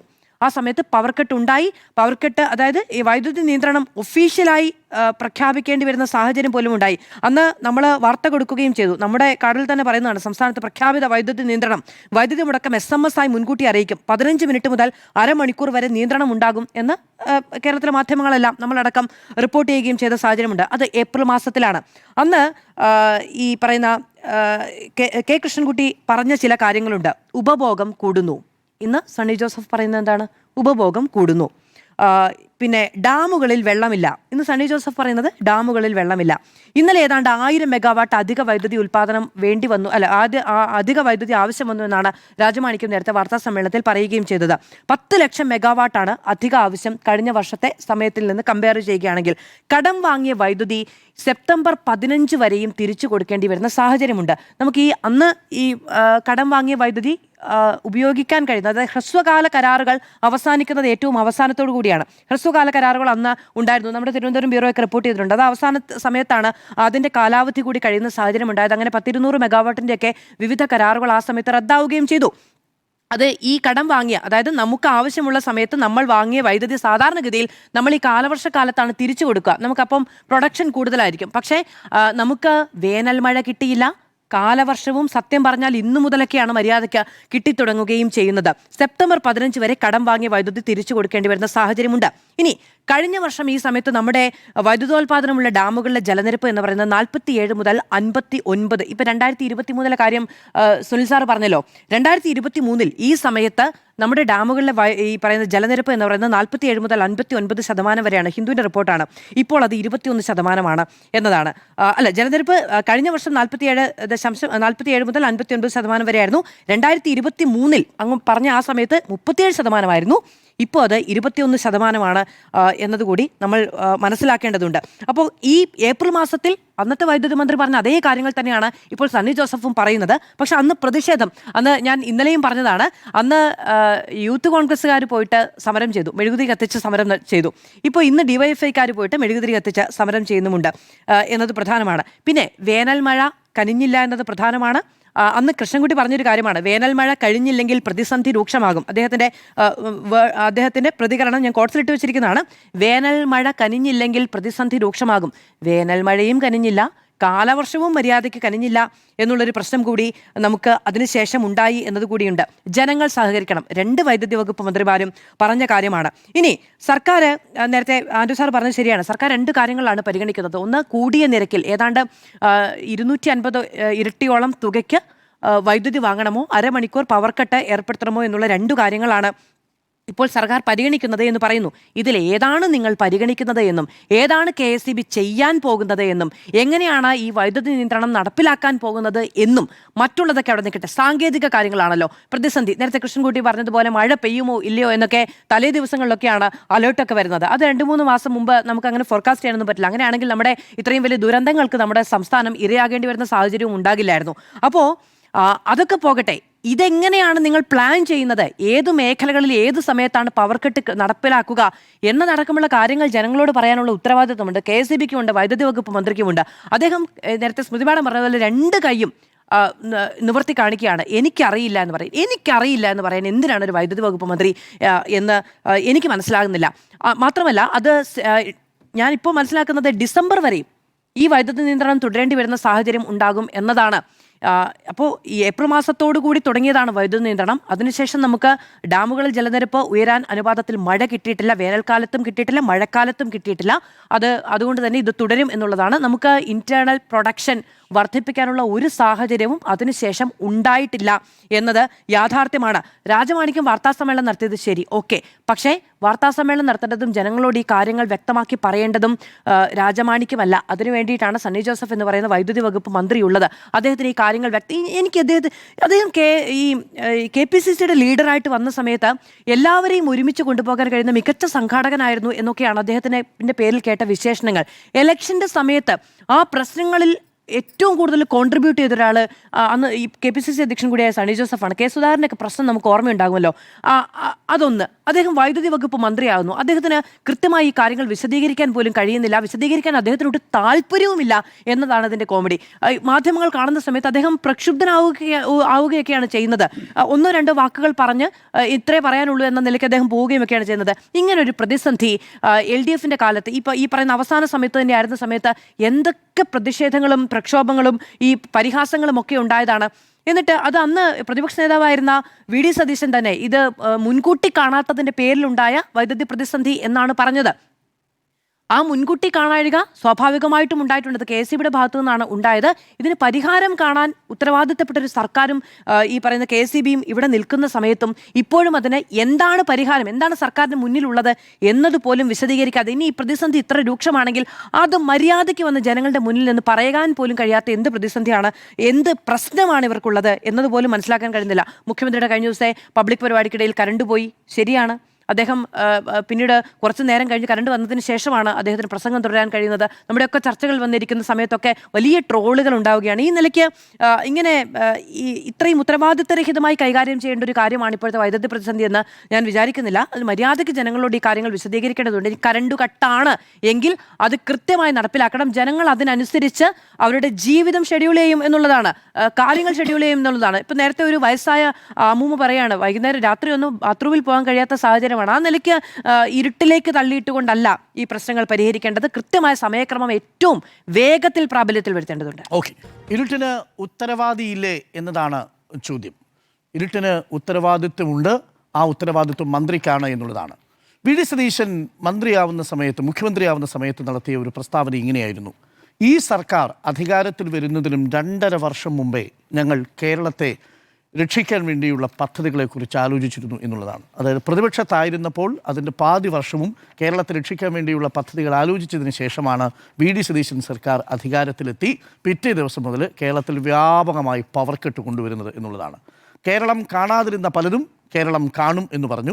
കേരളം കാണാതിരുന്നത് പലതും കേരളം ഇപ്പോൾ കണ്ടുകൊണ്ടേയിരിക്കുന്നു. ജെൻസി തലമുറയെ സംബന്ധിച്ച് പവർ കട്ട്, രാത്രിയിൽ ഇരുട്ടത്തിരിക്കുന്ന ഒരു കുടുംബാന്തരീക്ഷം, ഇതൊക്കെ കേരളത്തിന് സമ്മാനിക്കുകയാണ്. പ്രതിപക്ഷത്തിരുന്ന് അന്ന് കേരളത്തെയൊക്കെ വിമർശിക്കുകയും ഗവേഷണങ്ങളും ഒക്കെ ചെയ്തിരുന്ന ഇപ്പോഴത്തെ മുഖ്യമന്ത്രി വി.ഡി. സതീശനും ഗവൺമെൻറ്റും. പ്രിയപ്പെട്ട പ്രേക്ഷകരെ, നമുക്ക് എന്തിനാണ് ഇങ്ങനെയൊരു വൈദ്യുതി മന്ത്രി എന്ന് ചോദിച്ചു പോകുന്ന ഒരു സാഹചര്യമാണ്. ഞാൻ 2-3 കാര്യങ്ങൾ പറയാം. ആദ്യത്തെ ചോദ്യം, 3 ചോദ്യങ്ങളാണ് ഞാൻ ഉന്നയിക്കുന്നത്. ഒന്ന്, ഈ എൽനിനോ പ്രതിഭാസത്തെയാണല്ലോ ഇപ്പോൾ എല്ലാവരും കുറ്റം പറയുന്നത്. 91 മുതലുള്ള എൽനിനോയുടെ കൃത്യമായ ഗ്രാഫും കണക്കും നമ്മുടെ കയ്യിലുണ്ട്. കേരളം കണ്ട 91 ശേഷമുള്ള ഏറ്റവും കൂടുതൽ എൽനിനോ പ്രതിഭാസം എഫക്റ്റ് ചെയ്തത് 2023-24 അന്ന് 2023 എൽനിനോ പ്രതിഭാസത്തിന് ശേഷമുണ്ടായ വരൾച്ചയെ തുടർന്ന് ഡാമുകളിൽ അന്ന് അവശേഷിച്ചിരുന്നത് 24.9% ജലലഭ്യതയാണ്. എന്നാൽ ഇന്ന് നോക്കട്ടെ, 21% എന്ന് പത്രം പറയുന്നു, 28% എന്ന് മറ്റൊരു ഡാറ്റ പറയുന്നു. അപ്പോൾ അന്ന് കേരളത്തിൽ പവർ കട്ട് ഉണ്ടായിരുന്നോ? കഴിഞ്ഞ 10 വർഷമായി കേരളത്തിൽ ഇല്ലാതിരുന്ന പവർ കട്ട്, ലോഡ് ഷെഡിങ് വളരെ പെട്ടെന്ന് എങ്ങനെ വന്നു എന്നതാണ് ചോദ്യം. അതിലെ 2-3 കാര്യങ്ങൾ പ്രേക്ഷകർ മനസ്സിലാക്കണം. നേരത്തെ മാധു പറഞ്ഞു ഉപഭോഗം കൂടുന്നു എന്ന് പറഞ്ഞിട്ടുണ്ട്. കൃഷ്ണൻകുട്ടി മിനിസ്റ്റർ പറഞ്ഞിരുന്നു. എപ്പോഴാണ് ഉപഭോഗം കൂടുന്നു എന്ന് പറഞ്ഞത്? പശ്ചിമേഷ്യ യുദ്ധമുനമ്പിൽ നിൽക്കുന്ന സമയത്ത്, ഗ്യാസ് കിട്ടാതെ വരുന്ന സമയത്ത് കേരളത്തിൽ എല്ലായിടങ്ങളിലും ഇലക്ട്രിക് സ്റ്റൗവിൻ്റെയും ഇലക്ട്രിക് ഹീറ്ററുകളുടെയും ഒക്കെ എണ്ണം കൂടുന്ന സമയത്ത്, വിൽപ്പന കൂടുന്ന സമയത്ത് വൈദ്യുതിയുടെ വർധന കൂടി. എത്രയാ വൈദ്യുതി ഉപഭോഗം കൂടിയത്? 115 യൂണിറ്റിലേക്ക് എത്തി. 115 യൂണിറ്റിലേക്ക് ഒരു ദിവസം ഉപഭോഗത്തിനെത്തി. ഇപ്പോൾ എത്രയാണെന്നറിയാമോ? 91. നോക്കൂ, 115 യൂണിറ്റ് പ്രതിദിന ഉപഭോഗമുണ്ടായിരുന്ന ദശലക്ഷം, 115 ദശലക്ഷം യൂണിറ്റ് ഒരു ദിവസം ഉപയോഗമുണ്ടായിരുന്ന സമയത്ത് നിന്നും 91 ദശലക്ഷം യൂണിറ്റ് ഉപയോഗിക്കുന്ന ഒരു ദിവസത്തിലേക്ക് നമ്മൾ എത്തുമ്പോൾ പവർ കട്ട് ഉണ്ടാവുക. 115 ദശലക്ഷം യൂണിറ്റ് പ്രതിദിന ഉപഭോഗമുള്ളപ്പോൾ ഇല്ലാതിരുന്ന പവർ കട്ട് 91 ദശലക്ഷം യൂണിറ്റ് ഉള്ളപ്പോൾ എങ്ങനെ വരുന്നു? അതാണ് ആദ്യത്തെ ചോദ്യം. അതിന് തൃപ്തികരമായ ഒരു ഉത്തരം നമുക്ക് കിട്ടിയേ മതിയാവും. രണ്ടാമത്തെ പ്രധാനപ്പെട്ട ചോദ്യം, ഏറ്റവും കൂടുതൽ കഴിഞ്ഞ ഈ പശ്ചിമേഷ്യയിലെ യുദ്ധ സാഹചര്യത്തിൽ ഏപ്രിൽ മാസത്തിലാണ് ഏറ്റവും കൂടുതൽ വൈദ്യുതി ഉപഭോഗം കേരളത്തിൽ ഉണ്ടാവുന്നത്. അതാണ് ഞാൻ നേരത്തെ സ്മൃതിയോട് ചോദിച്ച ചോദ്യവും അത് സ്മൃതി പറഞ്ഞുകൊണ്ടിരുന്ന സമയത്ത് സൂചിപ്പിച്ചതും. 6056 ദശലക്ഷം യൂണിറ്റാണ് അന്ന് നമ്മൾക്ക് ഉപയോഗിക്കേണ്ടി വന്നത്. ഓർമ്മിക്കണം, ഇപ്പോൾ എത്രയാണ്? 4830. അതായത് 6056 ദശലക്ഷം യൂണിറ്റ് വരെ വന്നിട്ടും പവർ കട്ട് ഈ രീതിയിൽ വ്യാപകമായി ഏർപ്പെടുത്താതിരുന്ന സമയം 4830 ദശലക്ഷം യൂണിറ്റ് ആകുമ്പോൾ പവർ കട്ട് ഏർപ്പെടുത്തേണ്ടി വരുന്ന സാഹചര്യം എങ്ങനെ സൃഷ്ടിച്ചു? ഇതാണ് രണ്ടാമത്തെ ചോദ്യം. മൂന്നാമത്തെ ചോദ്യം, എൽനിനോ പ്രതിഭാസത്തിൻ്റെ ഇഫക്റ്റാണ് ഇത് സംഭവിക്കുന്നതെങ്കിൽ, ഇത് മുൻകൂട്ടി കാണാൻ കഴിഞ്ഞില്ലെങ്കിൽ എമർജൻസിയിൽ എന്താ ചെയ്തിരുന്നത്? നോക്കൂ, നമ്മുടെ സർക്കാർ പല സംസ്ഥാനങ്ങളുമായിട്ടും ബാർട്ടറായിട്ടും അതല്ലാതെയും നിരവധി തവണ സർക്കാരുകളുടെ അതാത് സംസ്ഥാനങ്ങളിലെ സർക്കാരുകളുടെ ബോർഡുകളുമായിട്ട് ചർച്ച ചെയ്ത് പവർ എക്സ്ചേഞ്ച് വഴി നമ്മൾ വൈദ്യുതി വാങ്ങും. എങ്ങനെയാണ് നമ്മൾ വൈദ്യുതി വാങ്ങുന്നത്? നമ്മൾ വൈദ്യുതി വാങ്ങുന്നത് ഈ 1 മണിക്കൂറോ 1 മണിക്കൂറോ അല്ല വൈദ്യുതിയുടെ സർപ്ലസ് കിട്ടുക. പവർ എക്സ്ചേഞ്ചിൽ അത് 15 മിനിറ്റ് എന്ന നിലയിലാണ്. ഉദാഹരണത്തിന് 12 മണി മുതൽ 12:15 വരെ 15 മിനിറ്റ്. ആ 15 മിനിറ്റ് നേരത്തേക്ക് നമുക്ക് എവിടെയെങ്കിലും സർപ്ലസ് ഉണ്ടോ? നമ്മുടെ ഇപ്പോഴത്തെ വൈദ്യുതി മന്ത്രിക്ക് അറിയാമോ കേരളത്തിൽ ഏതൊക്കെ സംസ്ഥാനങ്ങൾ മിച്ച വൈദ്യുതി ഉൽപ്പാദനം നടത്തുന്നുണ്ട്, ഏതൊക്കെ സമയങ്ങളിൽ ഈ മിച്ച വൈദ്യുതി പവർ എക്സ്ചേഞ്ച് വഴി വിതരണം ചെയ്യുന്നുണ്ട് എന്നതിനെക്കുറിച്ച് എന്തെങ്കിലും ധാരണയുണ്ടോ?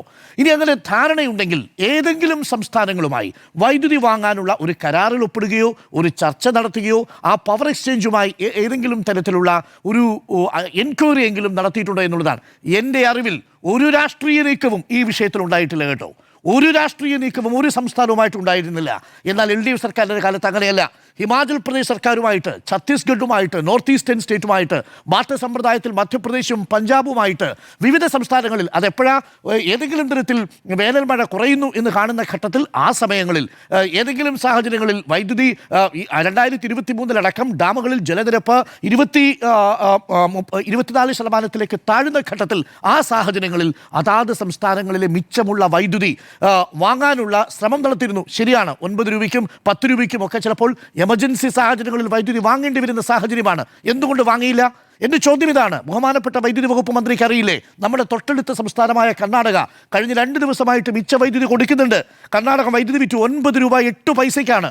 9 രൂപ 8 പൈസയ്ക്ക് കഴിഞ്ഞ 2 ദിവസം 200 മുതൽ 400 മെഗാവാട്ട് വരെ വൈദ്യുതി വിറ്റിട്ടുണ്ട് കർണാടകയിൽ നിന്ന്.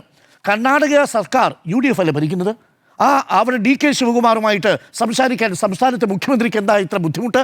DK ശിവകുമാറുമായിട്ട് സംസാരിച്ച് കർണാടക മിച്ച വൈദ്യുതി കൊടുക്കുമ്പോൾ അത് നമ്മുടെ സംസ്ഥാനത്തിന് വേണമെന്ന് പറഞ്ഞാൽ നമുക്ക് എത്ര കുറവുള്ളത്? 450 മുതൽ 600 മെഗാവാട്ട് വരെ കുറവ്. കർണാടക കൊടുത്തത് എത്ര? 200 മുതൽ 400 മെഗാവാട്ട് വരെ വൈദ്യുതി. എന്തുകൊണ്ട് ചർച്ച ചെയ്തില്ല? എന്തുകൊണ്ട് മറ്റ് സംസ്ഥാനങ്ങളുമായിട്ട് ചർച്ച ചെയ്തില്ല? അപ്പോൾ ഇതിനകത്തൊരു രാഷ്ട്രീയമായ ഇച്ഛ കൂടി വേണം. നോക്കൂ, LDF സർക്കാരിൻ്റെ കാലത്ത് 15,204 കോടി രൂപയാണ് വൈദ്യുതി വിതരണ മേഖലയിൽ ചെലവഴിച്ചത്. അതിൻ്റെ ഭാഗമായിട്ടാണ് കഴിഞ്ഞ 10 വർഷം കേരളം ഇരുട്ടിലല്ലാതിരുന്നത്. അറ്റകുറ്റപ്പണി എന്ന പേരിൽ രാവിലെ മുതൽ വൈകുന്നേരം വരെ ഇപ്പോൾ ഉണ്ടല്ലോ കറണ്ടും പവർ കട്ടും ലോഡ് ഷെഡിങ്ങും ഒരു കേടുപാടുകൾ ഉണ്ടാകാതിരിക്കാൻ വേണ്ടിയിട്ടുള്ള റിഫോം കൊണ്ടുവരുന്നു. 1000 കോടി രൂപയാണ് നിലവിൽ നമ്മൾ ഗ്രിഡുകൾ നമ്മൾ മെച്ചപ്പെടുത്താൻ വേണ്ടിയിട്ട് ഉപയോഗിച്ചത്. അങ്ങനെയൊക്കെയാണ് നമ്മളതിനെ പ്രതിരോധിക്കാൻ ശ്രമിച്ചത്.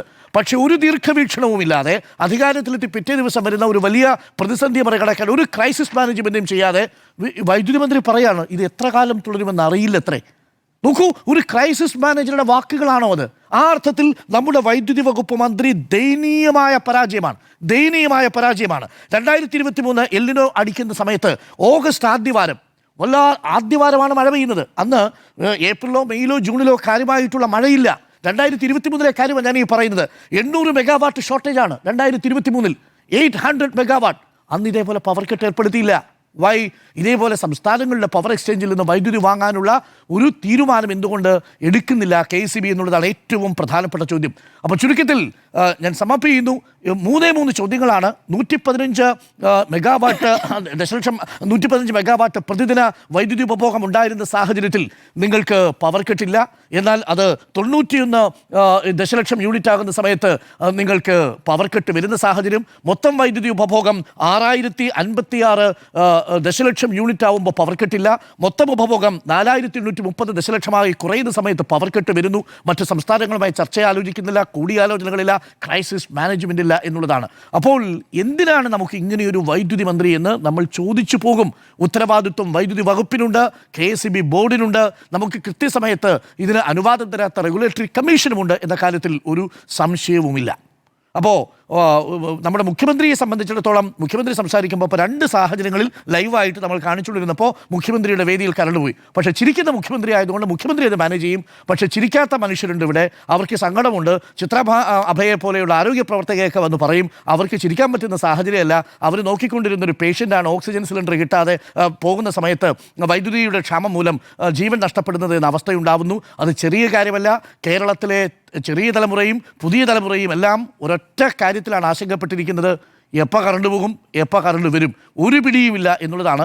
തലമുടി വെട്ടുന്നവർ, തുണി തുന്നുന്നവർ, ആശുപത്രിയിൽ കൂട്ടിലിരിക്കുന്ന മനുഷ്യർ, ഹോട്ടലുകളിൽ ഭക്ഷണം തയ്യാറാക്കിക്കൊണ്ടിരിക്കുന്ന മനുഷ്യർ തുടങ്ങി കേരളത്തെ നിക്ഷേപ സൗഹൃദവും വ്യവസായ സൗഹൃദവുമാക്കാൻ വേണ്ടിയിട്ട് ഇറങ്ങിത്തിരിച്ചിരിക്കുന്നവർ വരെ ഇന്ന് തലയിൽ കൈയും വെച്ചിരിപ്പാണ്. ഈ കറണ്ടിൻ്റെ കാര്യം എങ്ങനെയാവുമെന്ന് പറയുക. ഒരു നിശ്ചയവുമില്ല ഒന്നിനും എന്ന അവസ്ഥയിലാണ് കാര്യങ്ങൾ. പവർ കട്ടില്ലാത്ത 10 വർഷങ്ങളിൽ നിന്നും പവർ കട്ടുള്ള 5 വർഷങ്ങളിലേക്കുള്ള തുടക്കമാണ് ഇപ്പോൾ നമ്മൾ കാണുന്നത് എന്നുള്ളതാണ്. കേരളത്തെ സംബന്ധിച്ചിടത്തോളം കഴിഞ്ഞ 10 വർഷം വലിയ പ്രശ്നങ്ങളൊന്നും ഇല്ലാതെ പോയി. ഇവിടുത്തെ വ്യവസായ മേഖലയ്ക്ക് വലിയ പ്രശ്നം ഉണ്ടായിട്ടില്ല, കറണ്ട് ഇല്ലാത്തതുകൊണ്ട്. കാർഷിക മേഖലയ്ക്ക് വലിയ പ്രശ്നം ഉണ്ടായിട്ടില്ല എന്നുള്ളതൊക്കെയാണ് നമ്മുടെ അഭിമാനമായി കേരളത്തിലെ വ്യാവസായിക മേഖലയൊക്കെ പറഞ്ഞുകൊണ്ടിരുന്നത്. ഞാൻ ഒരു ചെറിയ ഉദാഹരണം പറയാം. 2018 കാലയളവിൽ കേരളത്തിൽ മുഴുവൻ വലിയ തോതിൽ പ്രളയം ഉണ്ടായി. കേരളത്തിലെ ഈ പറയുന്ന കറണ്ട് പ്രസരണ മേഖലകൾ മുഴുവൻ താറുമാറായി. കാരണം എല്ലാ ലൈനുകളും പ്രശ്നമായി, അതുപോലെ തന്നെ പോസ്റ്റുകൾ പ്രശ്നമായി, എല്ലാ സംവിധാനങ്ങളും പ്രശ്നമായി. അപ്പോൾ എന്ത് സംഭവിച്ചു? അപ്പോൾ കേരളത്തിൽ വലിയ ഇൻവെസ്റ്റ്മെൻറ്റ് വേണ്ട ഒരു സംവിധാനമാണ്. ഏകദേശം അന്ന് കേരളത്തിൻ്റെ വൈദ്യുതി മന്ത്രി എം മണിയാണ്. എം മണിയെക്കുറിച്ച് നമ്മൾ സാധാരണ പറയുന്നത് എന്താണ്? വിദ്യാഭ്യാസം ഇല്ലാത്ത, സാധാരണ വലിയ രീതിയിൽ അങ്ങനെയുള്ള കാര്യങ്ങൾ കൈകാര്യം ചെയ്യാൻ പറ്റാത്ത ഒരാളെ പിടിച്ച് മന്ത്രിയാക്കി എന്നുള്ള നിലയിലേക്കായിരുന്നു നമ്മൾ പറഞ്ഞുകൊണ്ടിരുന്നത്. എന്താണ് സംഭവിച്ചത്? 1.5 മാസം കൊണ്ട് കേരളത്തെ പ്രളയം നശിപ്പിച്ച 1.5 മാസം കൊണ്ട് കേരളത്തിലെ മുഴുവൻ ലൈനുകളും നേരെയാക്കി. മുഴുവൻ ലൈനുകളും. ഒരു വീട്ടിൽ പോലും കറണ്ടില്ല എന്നുള്ളൊരു പ്രശ്നം ഉണ്ടാകാനുള്ള സമയം കൊടുത്തില്ല. അതിന് മുഴുവൻ അത്ര ഫാസ്റ്റായിട്ടായിരുന്നു കാര്യങ്ങൾ നടപ്പിലാക്കിയത്, അല്ലേ?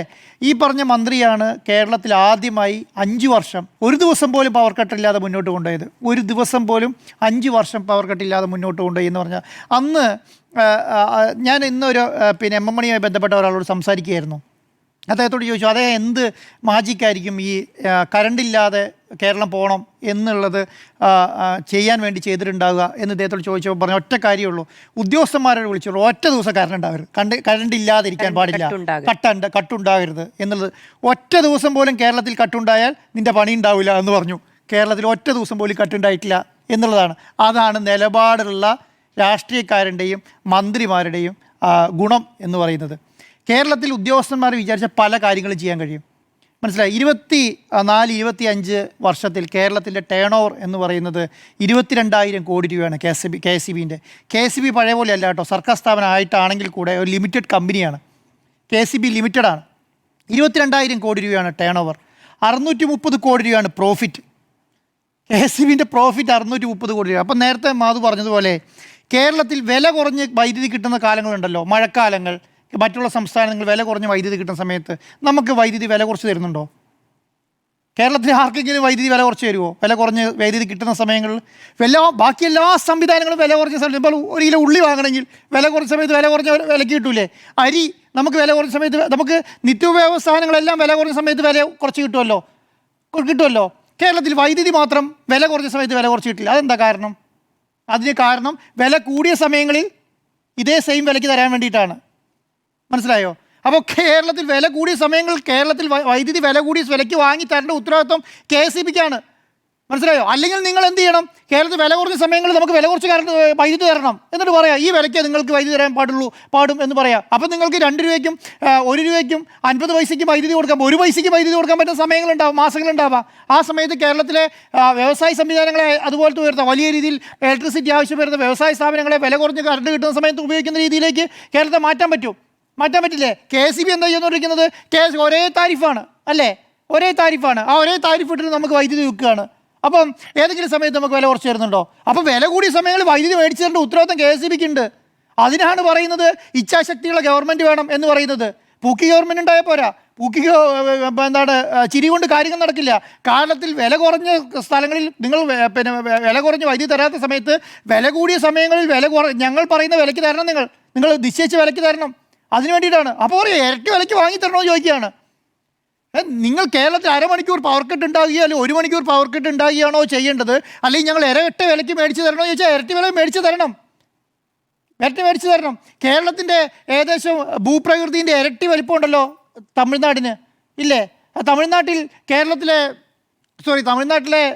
കൃഷി വകുപ്പുമായി ബന്ധപ്പെട്ട ആൾക്കാർക്ക് മുഴുവൻ ഫ്രീ ആണ് വൈദ്യുതി അവിടെ ഫ്രീ. കർണാടകയിൽ ഇതുപോലെ ഫ്രീ ആയിട്ട് വൈദ്യുതി കൊടുക്കുന്നുണ്ട്, അതിനുള്ള സംവിധാനങ്ങൾ ഉണ്ടാക്കിയിട്ടുണ്ട്. അപ്പം എന്ത് നിലപാടാണ് ഈ കേരളത്തിൽ അതുമായി ബന്ധപ്പെട്ടിട്ട് എടുക്കുന്നത്? എന്തെങ്കിലും നിലപാട് എടുത്തിട്ടുണ്ടോ? ഞാൻ പറയുന്നത് ഞങ്ങൾ 60 ദിവസമായിട്ടില്ല വന്നിട്ടുള്ളൂ. 60 ദിവസമായില്ല, ഒരു ദിവസമായാലും ഇന്നത്തെ വൈദ്യുതി ഇന്നത്തെ പൈസ കൊടുത്ത് മേടിക്കണം, വേണ്ടേ? ഇന്ന് നിങ്ങൾ എന്താണ് ചെയ്യേണ്ടത്? ഇന്ന് ഞങ്ങൾ കഴിഞ്ഞ സർക്കാരിൻ്റെ കാലത്തെ കഥ പറഞ്ഞിട്ട് കാര്യമില്ല. അതാണ് ഞാൻ പറയുന്നത്. 4830 മെഗാവാട്ട് വൈദ്യുതി കേരളത്തിൽ ആവശ്യമുള്ള സമയത്ത് ഏതെങ്കിലും സമയങ്ങളിൽ ഇങ്ങനൊരു കട്ടുണ്ടായിട്ടുണ്ടോ? വേണ്ട. 5000 മെഗാവാട്ട് വൈദ്യുതി ആവശ്യം വന്ന സമയത്ത് കേരളത്തിൽ കട്ടുണ്ടായിട്ടുണ്ടോ? 5000 മെഗാവാട്ട് വൈദ്യുതി ഉണ്ടായിരുന്ന സമയത്ത് കട്ടുണ്ടായില്ല. 6030 വരെ കേരളത്തിൽ കട്ടുണ്ടായിട്ടില്ല. 6030 മേലെ വൈദ്യുതി ആവശ്യം വന്ന സമയത്താണ് പീക്ക് ലോഡ് മാനേജ്മെൻറ്റ് നടത്തുകയും കേരളത്തിൽ വൈദ്യുതി കട്ടുണ്ടാവുകയും ചെയ്തത്, അല്ലേ? ഇപ്പോൾ എത്രയാണ്? ഇപ്പോൾ 4800 മെഗാവാട്ട് വൈദ്യുതി ആവശ്യമുള്ളൂ. അപ്പോൾ എങ്ങനെയാണ് കട്ട് വരുന്നത്? അപ്പോൾ എന്താ കട്ട് വരുന്നത്? അവിടെ ഇരിക്കുന്നവർക്ക് കാര്യം അറിയത്തില്ല. അവിടെ പോയി ഇരിക്കുന്ന ആൾക്കാർക്ക് കാര്യം മനസ്സിലാവുന്നില്ല എന്നുള്ളതാണ്. അവിടെ ഇരിക്കുന്ന ആൾക്കാർക്ക് കാര്യം മനസ്സിലാവുന്നില്ല, ഇതിനെങ്ങനെ കൈകാര്യം ചെയ്യണം എന്നുള്ള കാര്യം മനസ്സിലാവുന്നില്ല. അരുൺ സാർ നേരത്തെ ചോദിച്ചു. അപ്പോൾ നിങ്ങൾ കേരളത്തിലെ മന്ത്രിയോട് വെറുതെ വിളിച്ച് ചോദിച്ചോളൂ, ഇന്ത്യയിൽ ഏതൊക്കെ സംസ്ഥാനത്തിൽ ഇപ്പോൾ വൈദ്യുതി ബാക്കിയിരിക്കുന്നുണ്ട്, ഇപ്പോൾ വൈദ്യുതി തരാൻ പറ്റി വെച്ചിട്ടുണ്ടെങ്കിൽ എനിക്കറിയില്ല. അങ്ങനെ അറിയാമോ എന്നുള്ള കാര്യത്തെക്കുറിച്ച് എനിക്കറിയില്ല. കാരണം എന്തുകൊണ്ടാണ്? അങ്ങനെ അറിയാമെങ്കിൽ ഇത് പറയത്തില്ല. കാരണം 10 രൂപയ്ക്ക് 11 രൂപയ്ക്ക് നിങ്ങൾ ഗൂഗിൾ നോക്കി വൈദ്യുതി കിട്ടുമെന്ന്. 10 രൂപയ്ക്ക് 11 രൂപയ്ക്ക് കമ്പനികൾ വൈദ്യുതി കൊടുക്കുന്നുണ്ട്. ബഹുഭൂഷണ കുത്തക കമ്പനികൾ കൊടുക്കുന്നുണ്ട് വൈദ്യുതി. 3 കോടി രൂപയാണ് ഉണ്ടാക്കിയത്. അതാ പറയുന്നത്, 2 മാസം കൊണ്ട് വിറ്റിട്ട്. അതാ പറയുന്നത്. കാരണം കുത്തക കമ്പനികൾ വൈദ്യുതി കൊടുക്കുന്നുണ്ട്. നിങ്ങളെന്താ വിചാരിക്കുന്നത് ഇവിടെ ഇന്ത്യയിലെ കുത്തക കമ്പനികളൊന്നും വൈദ്യുതി ഉൽപ്പാദിപ്പിക്കുന്നില്ല എന്നുള്ളതാണ്? കുത്തക കമ്പനികൾ വൈദ്യുതി സംസ്ഥാനങ്ങൾ വൈദ്യുതി കൊടുക്കുന്നുണ്ട്. എല്ലാം വൈദ്യുതി വാങ്ങി പൈസ കൊടുത്ത് മേടിക്കണം എന്നുള്ളത്. അതിന് മേടിക്കാനുള്ള സംവിധാനം KSB ഉണ്ടാവണ്ടേ? അതിനൊരു സംവിധാനം കേരളത്തിൽ, അതിനൊരു നിലപാടെടുക്കണ്ടേ? കേരളത്തിലെ മന്ത്രി എന്താണ് KSB പറയേണ്ടത്? കേരളത്തിലെ മുഖ്യമന്ത്രിയാണ് KSB കേരളത്തിൽ കട്ടുണ്ടാകാൻ പാടില്ല. നിങ്ങൾ എന്ത് ചെയ്തില്ല നമുക്കറിയണ്ട. ഞങ്ങളെ സംബന്ധിച്ചിടത്തോളം കേരളത്തിൽ വൈദ്യുതി ക്ഷാമം ഉണ്ടാകാൻ പാടില്ല എന്ന് പറയണം. ആ നിലപാടുണ്ടോ ഇല്ലയോ? അല്ലാതെ ഞങ്ങൾക്ക് അറിയില്ല അപ്പ എപ്പോൾ കറണ്ട് വരും, എപ്പോൾ പോകുമെന്ന് ഞങ്ങൾക്കറിയില്ല, ഈ പ്രതിസന്ധി എപ്പോൾ തീർക്കാൻ പറ്റും എന്നുള്ള കാര്യം ഞങ്ങൾക്കറിയില്ല എന്ന് പറഞ്ഞ് കൈമലർത്തി കാണിക്കുന്ന രീതിയിലേക്ക് കേരളത്തിലെ മുഖ്യമന്ത്രിയും മന്ത്രിയും വന്നാൽ അവസ്ഥ എന്താ? ഒന്ന് ആലോചിച്ച് നോക്കിക്കേ. എവിടെ നിങ്ങൾ തിരുവനന്തപുരത്ത് പറയുന്നത് വലിയ കട്ടുണ്ടാവില്ല കേട്ടോ. മന്ത്രിമന്ദിരങ്ങളിലൊന്നും നിങ്ങൾ കട്ട് കാണാൻ വളരെ സാധ്യത കുറവായിരിക്കും. ഒന്ന് അന്വേഷിച്ചാൽ അറിയാം, വളരെ സാധ്യത കുറവായിരിക്കും. അവിടെയൊക്കെ കൃത്യമായി വൈദ്യുതി കറക്റ്റായിട്ട് നൽകുന്നുണ്ടാവും. അപ്പോൾ അതിനൊരു കാരണം പറയാം, എന്താണ് അവിടെ സുരക്ഷാ സംവിധാനങ്ങളുമായി ബന്ധപ്പെട്ട കാര്യങ്ങളുള്ളതുകൊണ്ട് ഞങ്ങൾക്ക് അവിടെ കട്ടുണ്ടാകാൻ പറ്റില്ല എന്നൊക്കെ പറയും. പക്ഷേ എന്താണ്, പാവപ്പെട്ട വീട്ടുകാരെ നിങ്ങൾ ഈ പറയുമല്ലോ, ഇപ്പം ഇന്ന് ആ ഓക്സിജൻ കിട്ടാതെ അച്ഛൻ മരിച്ച അവരോട് ചോദിക്കുമ്പോൾ എന്താ പറയുന്നത് അറിയാം? നിങ്ങൾ എന്തുകൊണ്ട് ഇൻവെർട്ടർ വാങ്ങി വെച്ചില്ല? ഇൻവെർട്ടർ വാങ്ങിയൊക്കെ ഇവരാജ് പൈസ കൊടുത്തോ? പാവങ്ങളുടെ വീട്ടിൽ പൈസ ഇല്ലാന്നേ.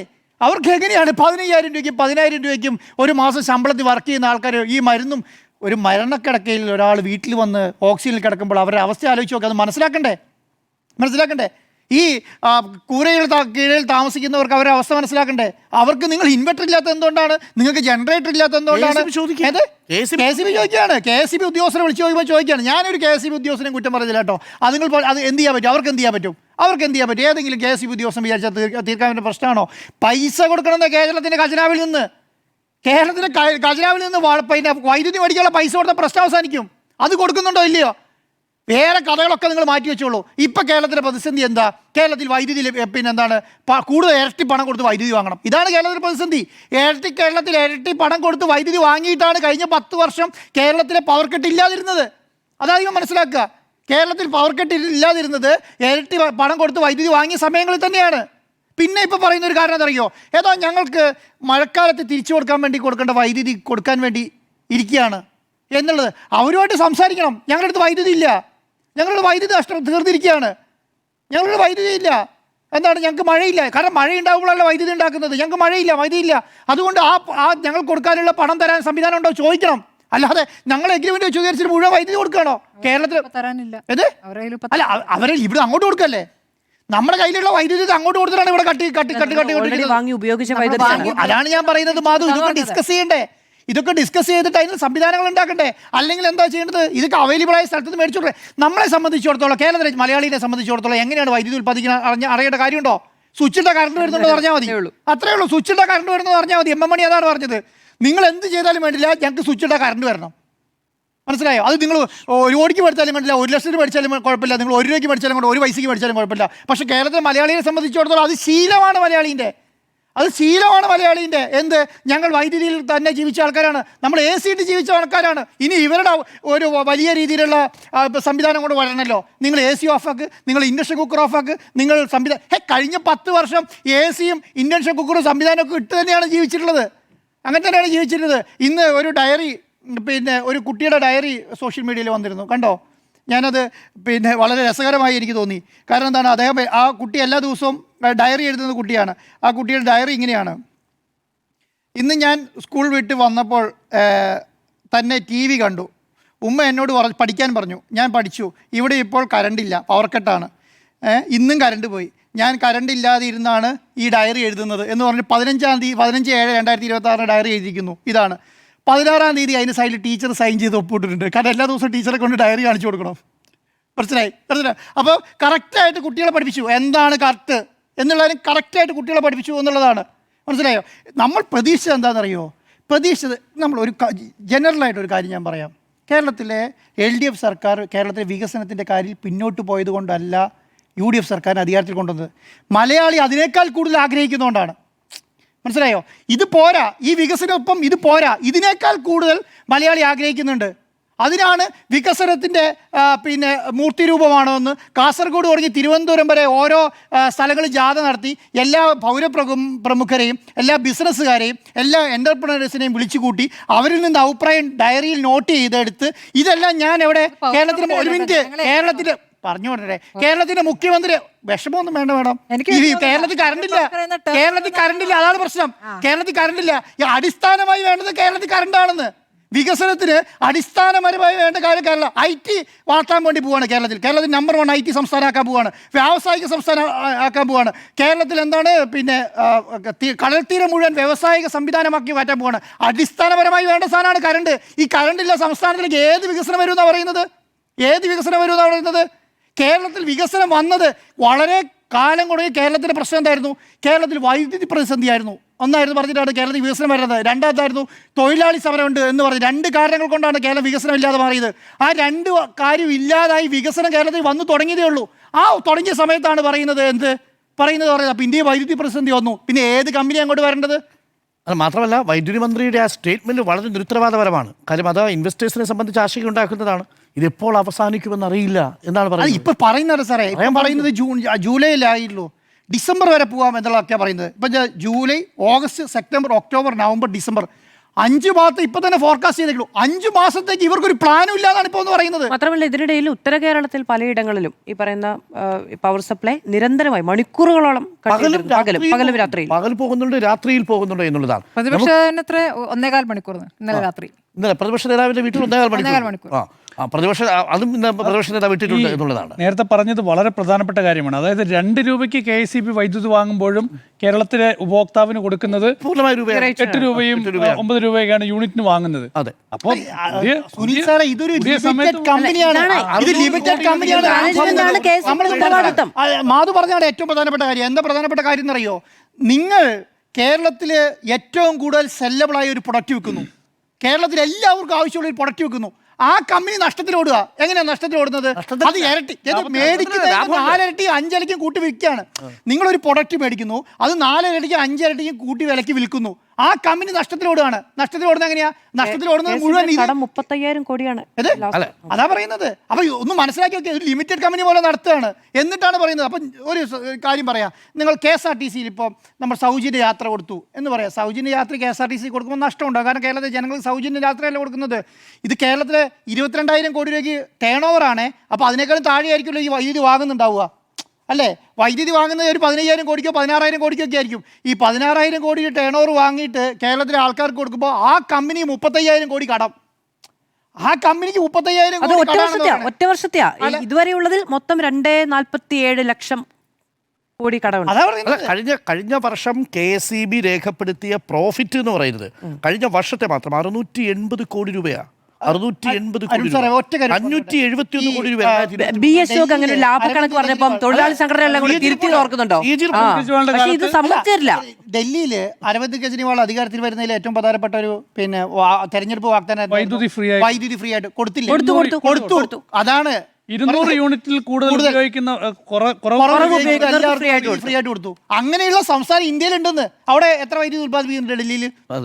ഡൽഹിയിൽ എത്ര വൈദ്യുതി ഉത്പാദിപ്പിക്കും? പക്ഷേ വേറെ കാര്യമുണ്ട്, ഇത്രയും കൊടും ചൂടുള്ള ഡൽഹിയിൽ ഇപ്പോൾ പവർ കട്ടില്ല. 42 ഡിഗ്രി. അതെ, 40 ഹ്യൂമിഡിറ്റി ഏതാണ്ട് 60 ഡിഗ്രിയാണ്. നദികളില്ലാത്ത, അണക്കെട്ടുകളില്ലാത്ത, ഡാമിൽ വെള്ളത്തിനെ കുറിച്ച് ആശങ്കയില്ലാത്ത ദില്ലിയിൽ പവർ കട്ടില്ല. കാരണം ആ കമ്പനി പിരിച്ചുവിട്ട് സർക്കാരിന്റെ ഭാഗമാക്കിയ പകുതി പ്രശ്നം തീരും. കാരണം ഇത് ഭയങ്കര ലാഭത്തിൽ ഓടുകയാണ്. കാരണം ഒരാൾ ഡിസിഷൻ എടുത്താൽ മന്ത്രിക്ക് റോളൊന്നും ഇല്ലല്ലോ, ഡിസിഷൻ ആരെങ്കിലും എടുത്താൽ മതി. ഇന്ന് വൈദ്യുതി പ്രതിസന്ധിയെ കുറിച്ച് ആരാ വന്നു കഥ പറയുന്നത്? വൈദ്യുതി ചെയർമാൻ, കമ്പനിയുടെ ചെയർമാൻ വന്ന് പറയുകയാണ്. അത്ര കണക്കാക്കിയാൽ മതി. അപ്പോൾ ഇരുട്ടിന് ഉത്തരവാദി ഇല്ലേ എന്നതാണ് ചോദ്യം. യെസ് എന്നാണ് 5 പേരുടെയും അഭിപ്രായം.